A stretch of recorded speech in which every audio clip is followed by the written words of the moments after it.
Braveheart Workshops, inspiring connection. Restore. Dream.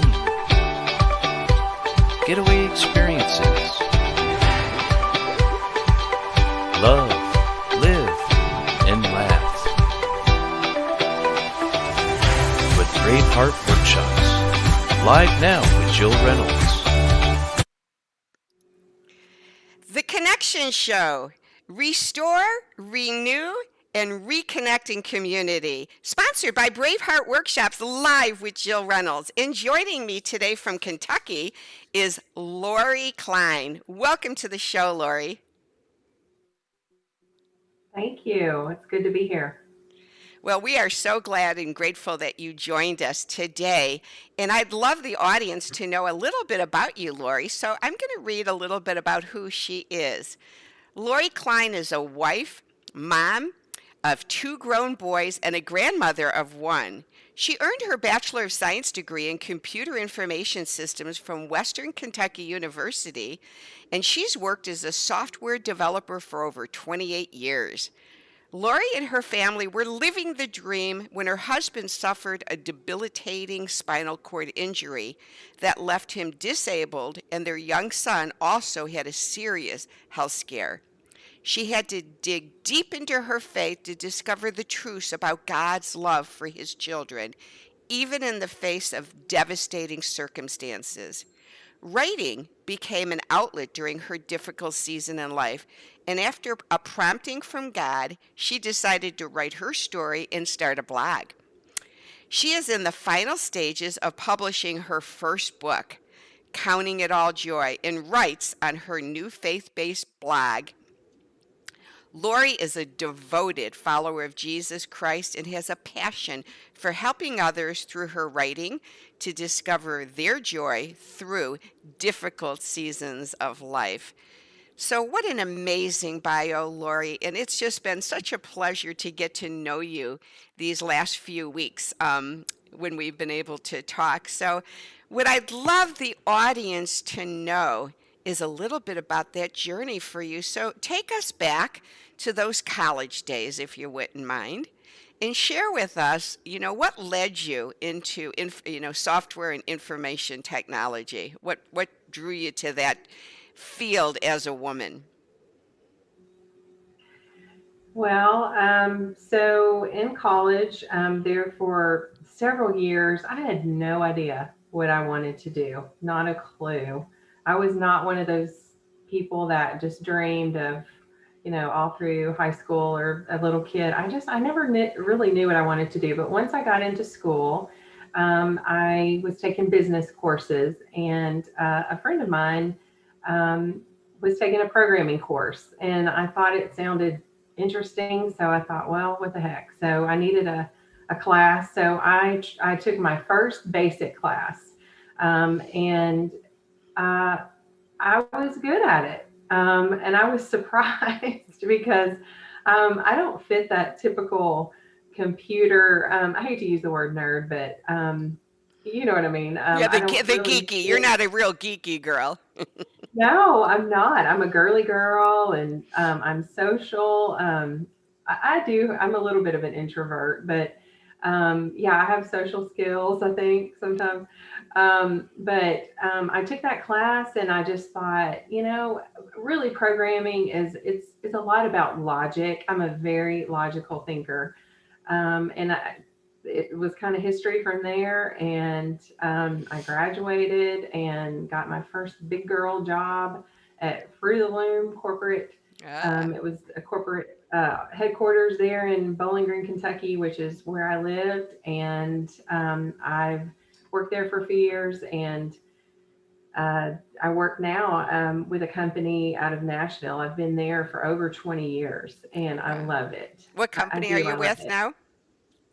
Well, we were Optimum Solutions, and we got bought out last year by Kronos, and they have now merged with another company. So we're called UKG, and it's a very people-based company. It's huge, just massive, but very intimate at the same time. And I've been working from home. I worked from home several days a week, but with COVID, they took us home permanent the beginning of March, Hmm. and they keep extending that. So I'm Well, not complaining. you probably like not having to do that drive, right? How long is it? About an hour and a half drive to Nashville from me? Where are you Yeah, from? well, yes, it used to be an hour until just more and more people were going to Nashville. And it's funny because there you would see billboards that would say, "Stop coming to Nashville," because the roads were so crazy. So it was at least an hour 15, 20 to get there, and then an hour and 15 to sometimes 30 to get home. So I was spending, you know, almost 3 hours a day in my car on those Wow. days. And it was exhausting. I didn't even realize how tired I was until COVID hit and I had to take it home full time. I mean, the first month, I didn't do anything but like sleep, until the last minute that I had to get up and work. I was just, it had taken more of a toll on me than I realized. So, Yeah. Well, um, a good area to look at with to move if you ever want to move is Clarksville. Clarksville is really growing, and it's only about a 40-minute, 35-minute drive into Nashville, and the housing prices there are really good. My stepson actually lives in Franklin, Tennessee, and he commutes to downtown Nashville, and he's actually a project manager with Deloitte, and oh he yeah, I've heard of them. Yeah. kind of similar to your story. He ended up going to college and getting his degree in business music, and then got hired by Universal Music, and he was involved with writing the programs for the musicians to be able to get their royalties when people downloaded their music on iTunes. And so he Hmm. created that program. And then when Universal Music sold their IT department or outsourced it to HP, he went to work for them and hated it. And now he's with Deloitte, and he's a big, project manager for them. But it takes Hmm. him from Franklin to downtown Nashville like 45 minutes to work every day. So he likes to work from home as well. But we have something a little in common. I ended Hmm. up selling technology services back in the 80s, when the very first multifunctional copier hit the streets. And I was so funny, Lori.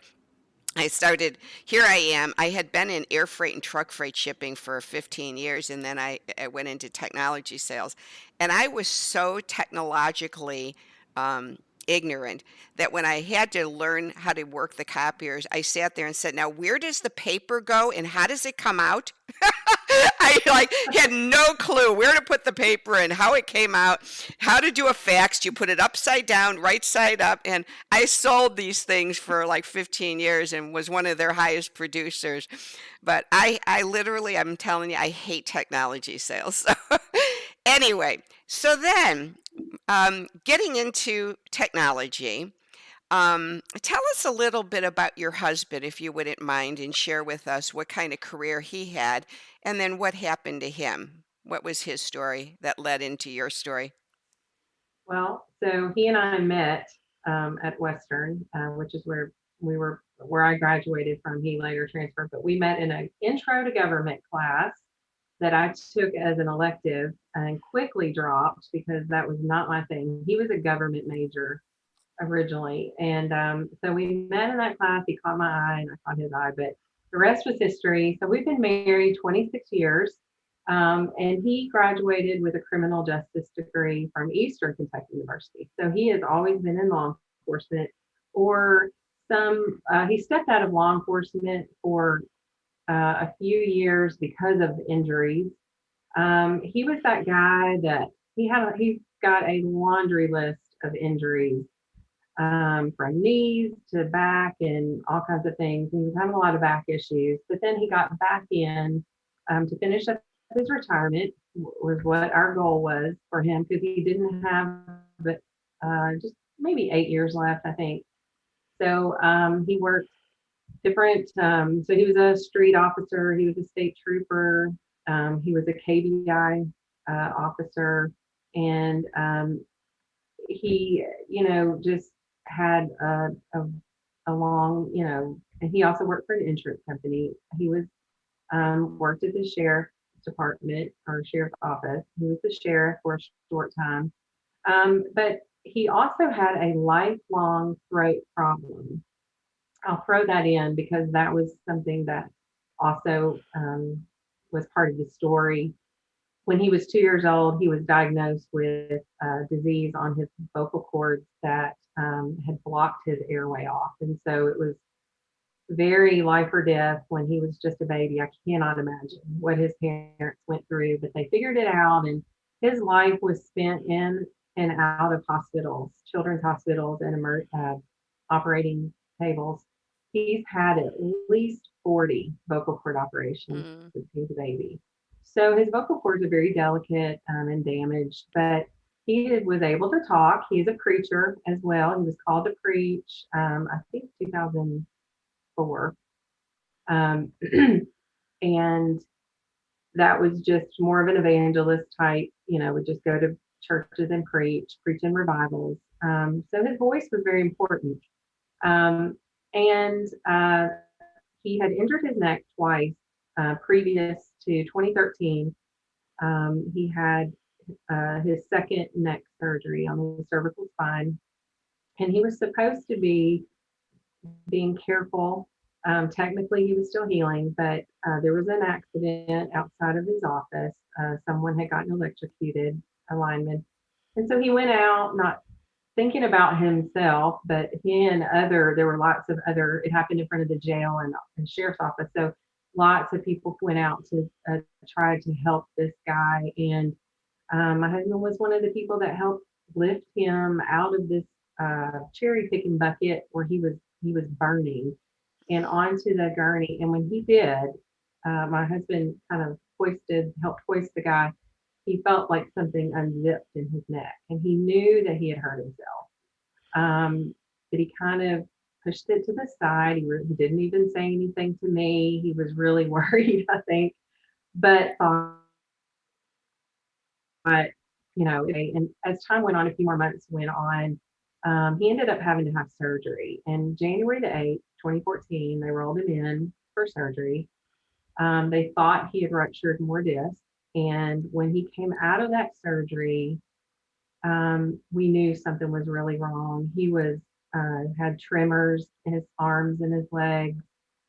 His toes were fluttering like a butterfly.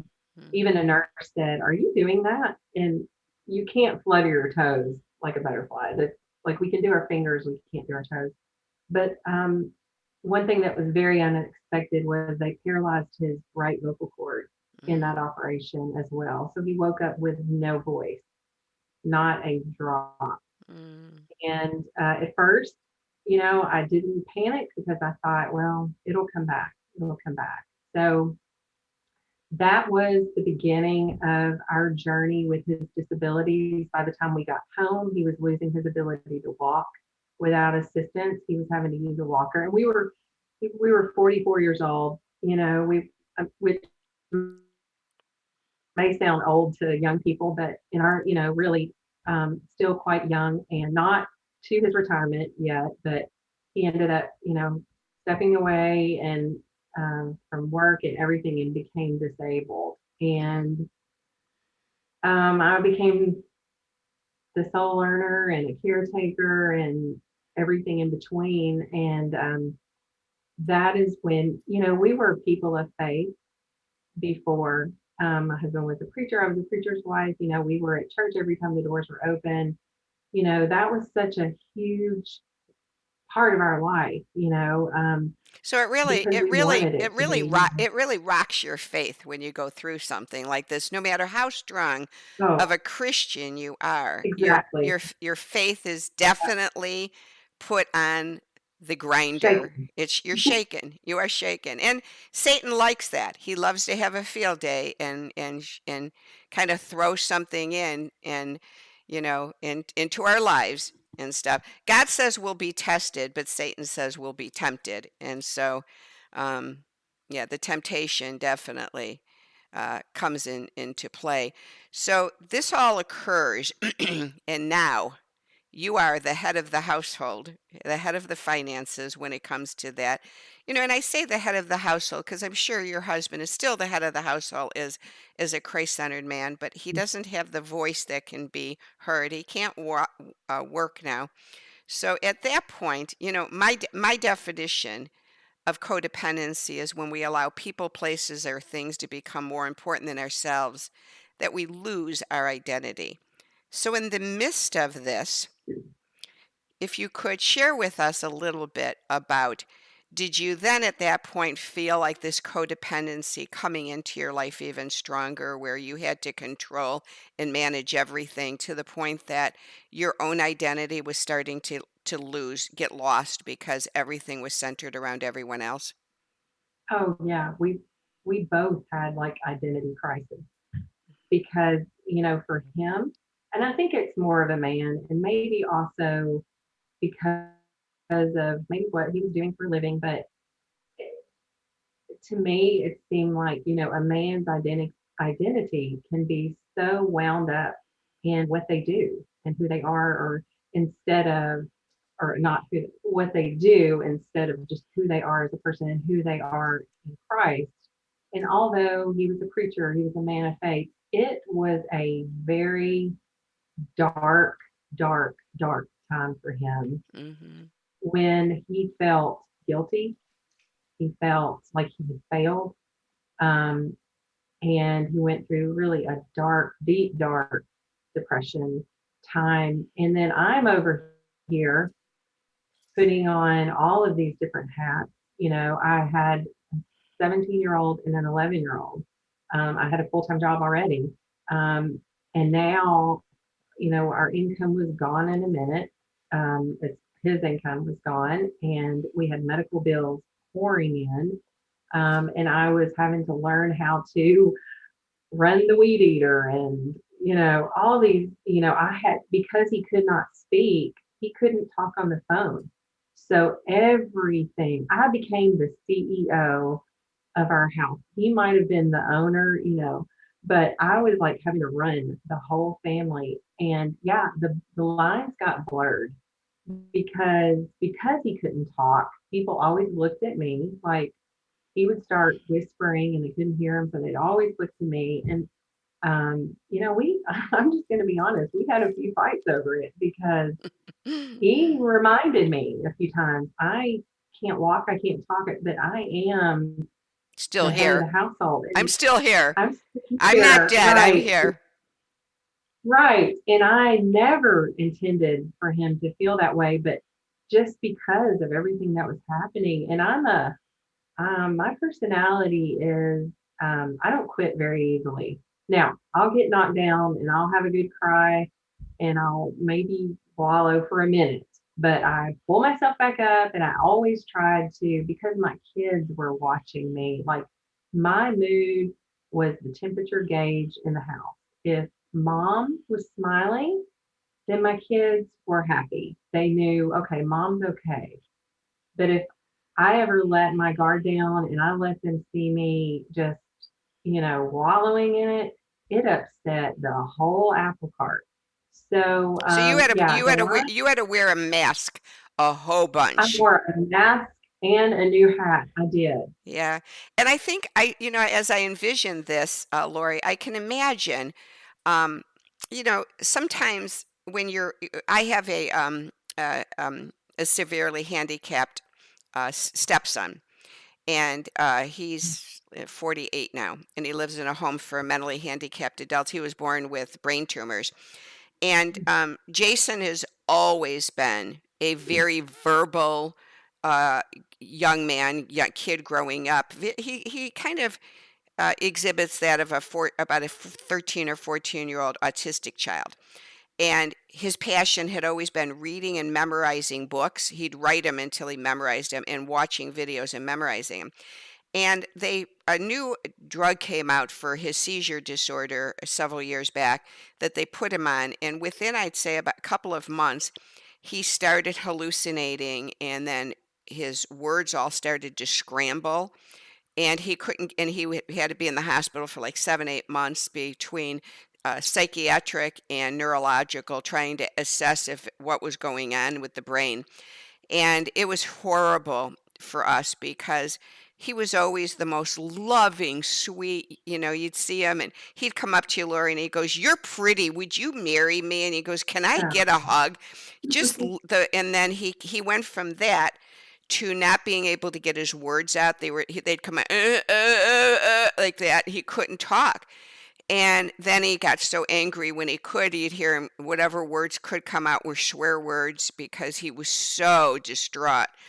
And we really went through a death. We felt like he had died because Jason wasn't there anymore, in the Jason that we know. And so to this day, when we go to visit him at the home, he can barely talk. If you want to go touch him, he'll go like this, like, "Don't touch me." And it's so heartbreaking. So, and I know that when we go there, I can only handle staying 30 minutes because it's like, what do we do? We talk to him and he's like, and we don't even know what he's saying back. So 30 minutes is about all that, 30 minutes, 40 minutes. And we used to take him to movies. And so that changed too. So expressed, I mean, so I could envision this man you felt madly in love with in college, a strong police officer, um, a strong father figure, pastor figure, preacher, and now he can't talk. And I can envision you needing to have a conversation with him and he can't get words out, and the frustration. And I mean, I can imagine, this is me imagining, just sitting there like, "I don't have time for this." Like, I don't have time to wait for you to respond. Like, I got to get going here. I got a lot to Right. do. Wrapped up. Like, let's get with it. Yeah. Yeah. Well, yeah. So the whole dynamic of our life changed. And I'm an independent person because that's my independent sometimes got me in trouble before. And I didn't mean it. I was raised by a very strong mom who took on a lot, on herself. And I don't know, I think that was my role. He grew up we call it Leave It to Beaver versus the Brady Bunch. He grew up very Leave It to Beaver, and I grew up very Brady Bunch. But so he could whisper, but it was very faint. He could not talk on the phone anymore because people couldn't hear him. So I had to be looking at him to be able to hear what he was saying. I learned to kind of read lips. Did he ever go to learn sign language or no? No, and his voice it was just like somebody whispering. Like that, yeah. It was like a strong, his whisper got, because people were like, "Wow, you're whispering." And it's funny because when we would have words,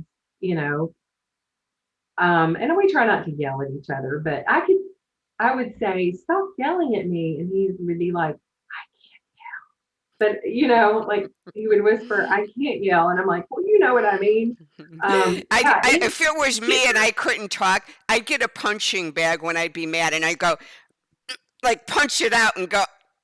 I'm going to use this punching bag to get my anger out of my body. Oh, I can't imagine the frustration, and a lot like people.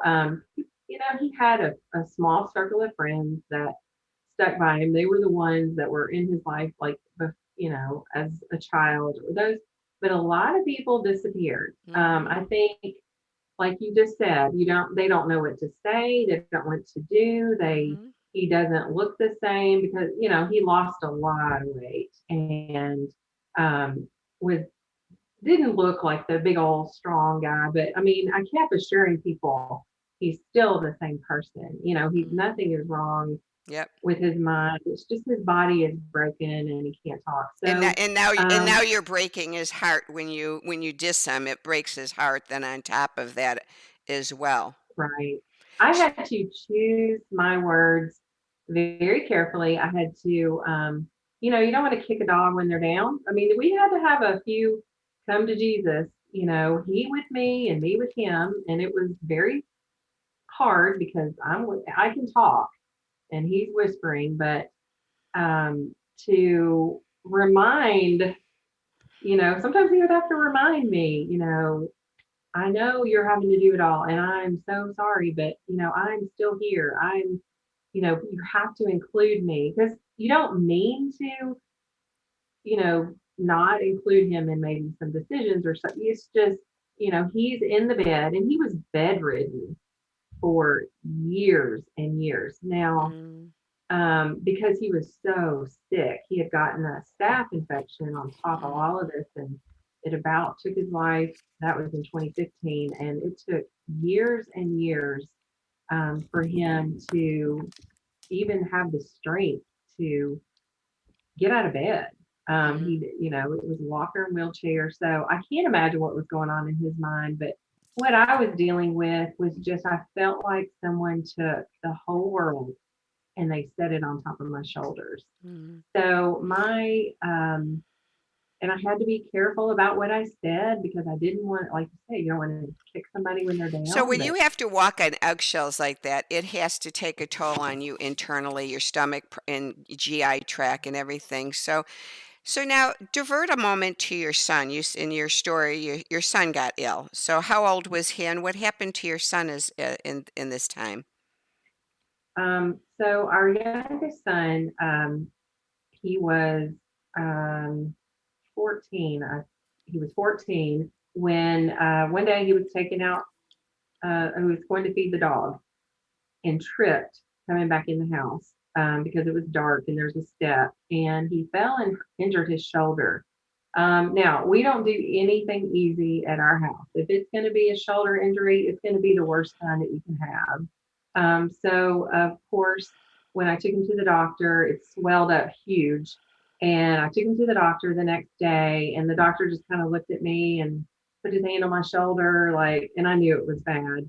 Um, so he had injured his shoulder. It was a very difficult injury, a very rare, of course, injury.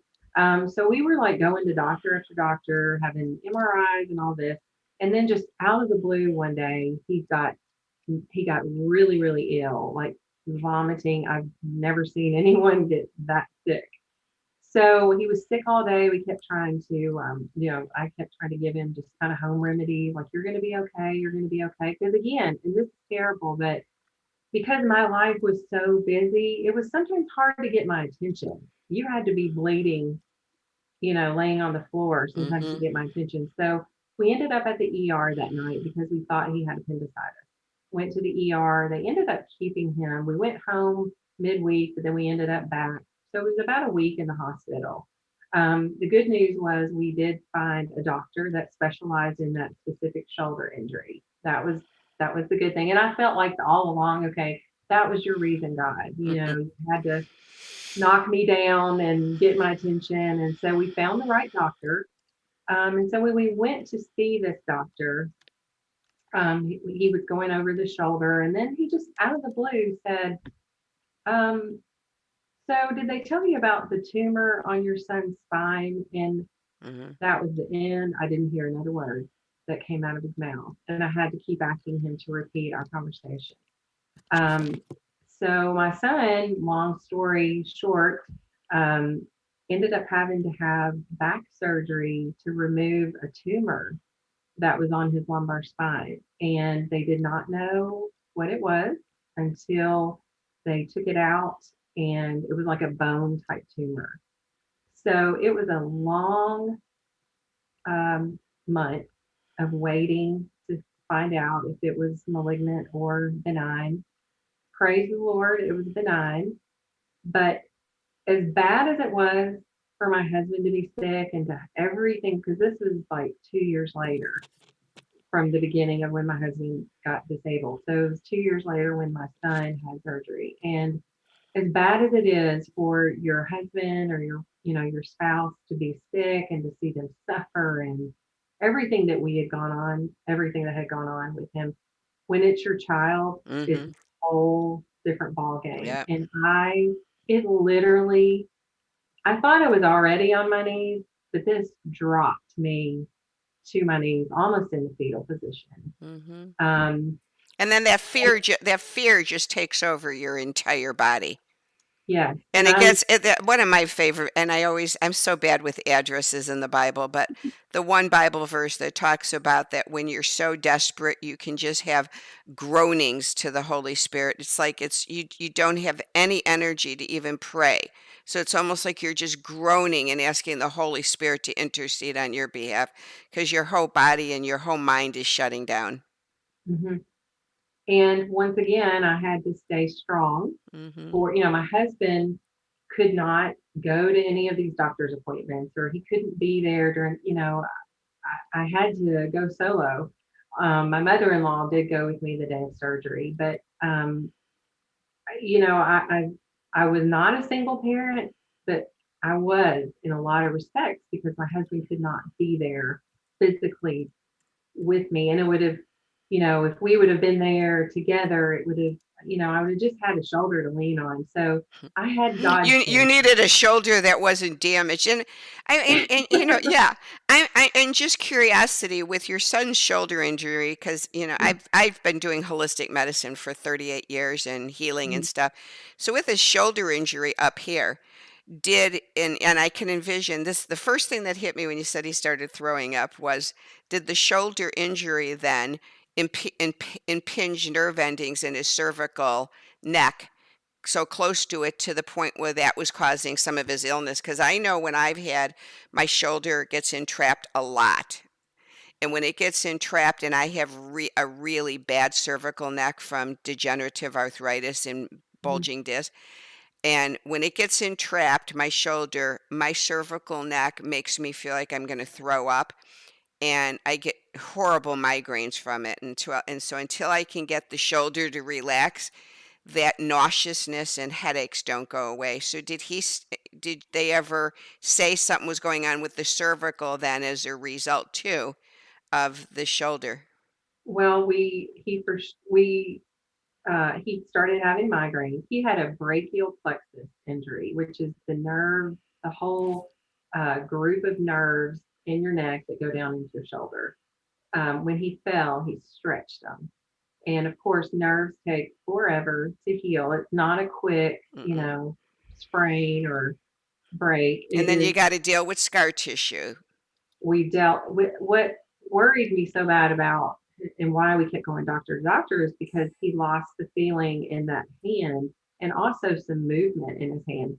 Fortunately, it was his left arm and not the hand that he writes with, but he was really suffering. And when you have nerve pain, Tylenol and I mean, there was Mm-mm. nothing. Nothing. There's Nope. not a medicine out there that Mm-mm. we felt safe giving him. He was 14 years old. Yeah, you feel like Um, you're losing your mind because I have a lot of nerve damage from my car accident, and you really feel like you're losing your mind. Now, with being 14 years old, was your son involved in a lot of sports? Was um, he a sports he person? was, he has had different health things. So back in it was like 2012, 2013, he had gotten an infection in his blood. It was strep throat, and it ended up going into his bloodstream. And so we had just spent a whole year. He had been playing football. We had to take him out of sports because it was almost like a fibromyalgia type pain, ended up in an infectious disease and all this stuff. So he had been on like a treatment for almost a whole year. And so fortunately, um, he had stepped away from sports just to let his body heal because he didn't need any more trauma. So at Um, least he didn't have that trauma, that added trauma then of having to stop his right. passion. I mean, because kids at that age, I know my son growing up, from the time he was 4 years old, he got on skates and started doing hockey and then t-ball and then basketball and then soccer and then football. And, you know, my son would have gone nuts if he couldn't have done sports because the minute he could practically walk, he was into sports, Hmm. his whole life. So now let's transition. So your son had all of these horrific things. I'm assuming by this time your medical insurance is under your company versus Yes. the police Well, force. yeah. Yeah. Hmm. So It had now, always been under me, but yeah, yeah, we met our deductible because my husband, or because of my son's previous health issue I was just telling you about. My husband had had a kidney stone surgery back in 2012. We had met our deductible uh, 6 years in a row, and our deductible was anywhere from $10,000 to I think 1 year it was 5,000, 1 year it was 65 or But then you 70. probably got to lifetime maximum, didn't you? Did you get to No, life? You didn't get to, no, we didn't, but it's just a miracle that we didn't. yeah. But that was, you know, so each year, You're my still, husband is each year you're paying that deductible. Each year you're paying the copay and the out-of-pocket expenditures at that and point. all of Because, the right, because at that age, you're not taking out secondary insurance to cover the stuff that your primary doesn't cover, like you do when you're a senior citizen. You take out secondary insurance. So right. as a result, what happened to you financially? I got an itch in my eye. I'm Oh, sorry. So what happened well, to you then financially? it didn't take long before our savings were depleted. Um, and we ended up having to file bankruptcy. Hmm. That's something that I can say now and not cry, because I fought tooth and nail. I would sit up at night with my calculator and our budget and just trying to figure out a way, but there was just so much medical coming at us, Hmm. and just, we didn't have a very, flashy lifestyle to begin with, thank goodness. But it was just overwhelming. And so we did a chapter 13. We had, where you pay all of that back. And so it didn't just like alleviate everything, but because we were making this huge but at least it got some things off of us for a little while, so where I could breathe. Hmm. So when I walked out of, that day of, it was all final, and I actually felt like I could take a deep breath. And so I knew, and God answers prayers, and he takes us through things that you just think will be the end of you. And really that was like almost a fresh start. We paid it off a year early. I mean, we You did did without. you did the Dave Ramsey financial thing where you ring the bell at the end and say, "I did it. It's done.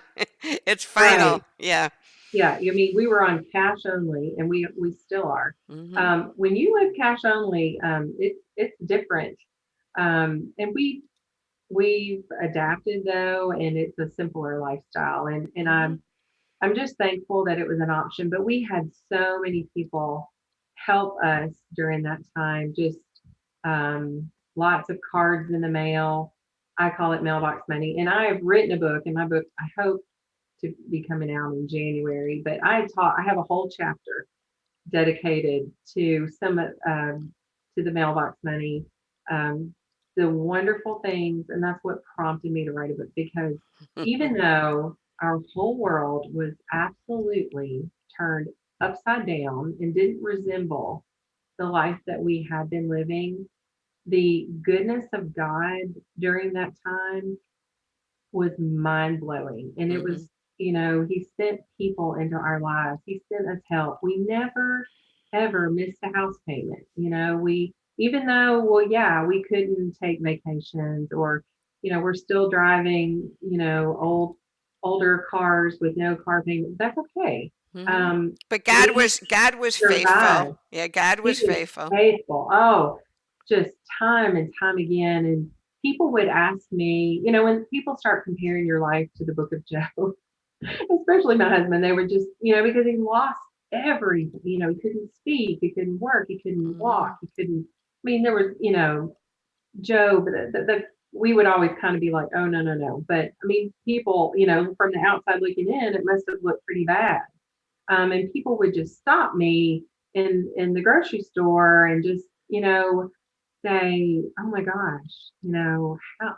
And sometimes people would look directly at me and say, okay, we know, but how are you? Like, Hmm. how are you doing? And for a long time, it was, I'm fine. And then, down the road, it was probably about 2016, 2017, 3 or 4 years down the road, then I started having some health issues Hmm. where I think my body, my mind had all it It could could take, take. and I needed to start Hmm. doing some self care. Hmm. and Well, taking I control think too, of myself. when you finally could slow it down enough, your body, you probably had health issues several years back, but when you're going at 100 miles an hour, you don't have time for your body to know how bad you're doing. And so when you Mhm, slow it down enough, all of a sudden you're like, oh my gosh, I can't believe how bad I really feel. mhm, But transitioning, I'd like to mhm, transition for just a moment. mhm. So, so people know. So with all of this, you were uh, fiercely faithful, fiercely faithful. I think I tried to be, yes. Well, it became it became to a place of fiercely faithful. And so with this, you met a lovely lady, Elizabeth Clamon, and who you will now be in one of her collaborative books called Fiercely Faithful, that's being released in December. And you'll be joining a group of them in Branson, Missouri in February for a conference in Branson at King's Castle, along with me.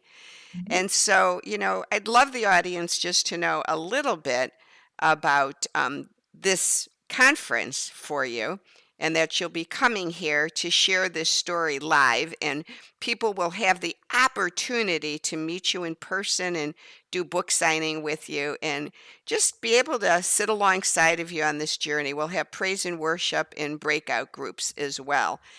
And so, what I'd love to do at this moment is just to pause a moment and to show the audience your bio so that they know.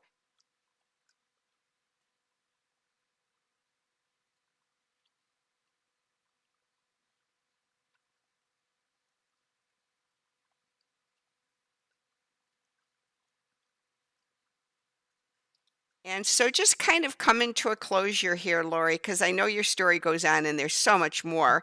But for time's sake, I'd love to end at this point so that the audience will consider come to Branson. Don't be afraid. It's a beautiful place. We're going to be doing lots of social distancing at King's Castle. It's got 1,600 seats. And so, we're taking the max of 500. So, we'll be doing every other row. It will be very safe. And so, yeah, I'm going to post at the end our website, which is Braveheart Workshops, which is the registration page for the conference. We do have an early bird registration right now.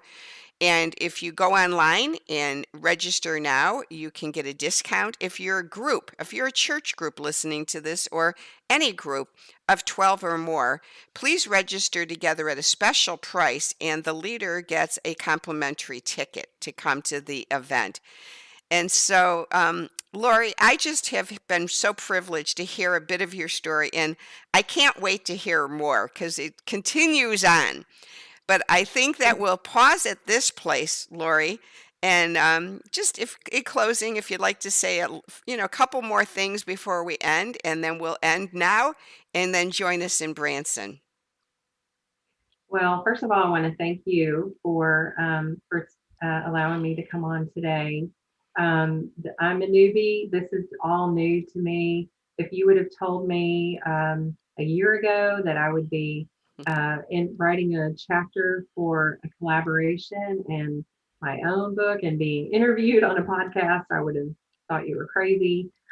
This opportunity came along. I have heard some of the bits and pieces of some of the other authors that are going to be also speaking and also have written a chapter in this book. And if you are, if you believe in God, if you don't believe in God, if you have, weak faith, strong faith, I mean, this is for everybody. Um, to just come and just be encouraged. I think that people will walk away. I know when people would share things with me when I was, down in this valley, when people would share those hard stories because it's hard, but when they would share that with me, oh gosh, it encouraged me and it made me feel like I'm not alone. Like Hmm. I'm not by myself. And I was never by myself. God was always with me. But to know that, okay, I'm not the only one, that's going through hard stuff. We all have hard things. But I'm excited for this book and for this conference and, get a group, like grab some girls and guys it's for men too. Come and join us, and I think be encouraged and refreshed. Just renewing your faith and just a good. I think you'll walk away just with just a renewed sense of that God is good, even when life is hard. That's kind of my motto. And I love the fact that you said this is not only for Christians, but even if you don't believe, because, if you're living and breathing, we've all had instances in our life where our life feels like it's falling apart. And if you're breathing, you've had small t's of trauma and large t's of trauma. And Mhm. so it's so important to pause and look at your own story. And so I think by coming to this event, those of you who have never written any parts of your own life or story, because there's a gentleman, his name is Dan Allender, and he's written several books, and he's a Christian psychologist out of Seattle, Washington, the School of Theology. And he shares that it's so important to learn how to get out of the helicopter and land your plane. And by that, he means it's so important to take story and break it down into small pieces of 1,000 to 3,000 words descriptively. And then by doing so, you heal. So all of us have story. And so it's so important to share story. And so we're excited for everyone to join us. And so thanks so much. And I also have a Zoom connection show on Wednesday night. It's a Zoom connection gathering. And at the end of this, I'll play the outro video where you'll be able to get that connection site and our website so you could join us on Wednesday night. And Laurie's been joining us. So please jump on Wednesday night, you guys, so you can get to connect more with Laurie and other people as well. So thanks so much for joining us, everyone. And Laurie, you have a wonderful rest of your day. Thank you. You enjoy your day as well. All right. Thanks so much, everyone. Bye now. Thanks for joining us on The Connection Show. Let's connect now. We can dream together to renew, restore, and reconnect with wellness in our life and community. To enhance connection, join us in the Zoom Connection Gathering Tribe on Wednesday evenings. The Zoom Connection Gathering Tribe is an easy and practical way for everyone to meet up, gather, and feel welcomed and accepted. To join us, go to braveheartworkshops.com. Then click on the podcast tab and the Zoom Connection Tribe tab. On that page, go to the Facebook page called The Connection Show Gathering Tribe and register to join our Facebook group. We post secure passwords each week in the group so you can log in safely. We meet on Wednesday evenings at 8 p.m. Eastern Standard Time, 7 o'clock Central, 6 o'clock Mountain, 5 p.m. Pacific Standard Time for 1.5 hours with great topics, laughter, and connection. See you on Wednesday evenings. Thanks for joining us and have a great day.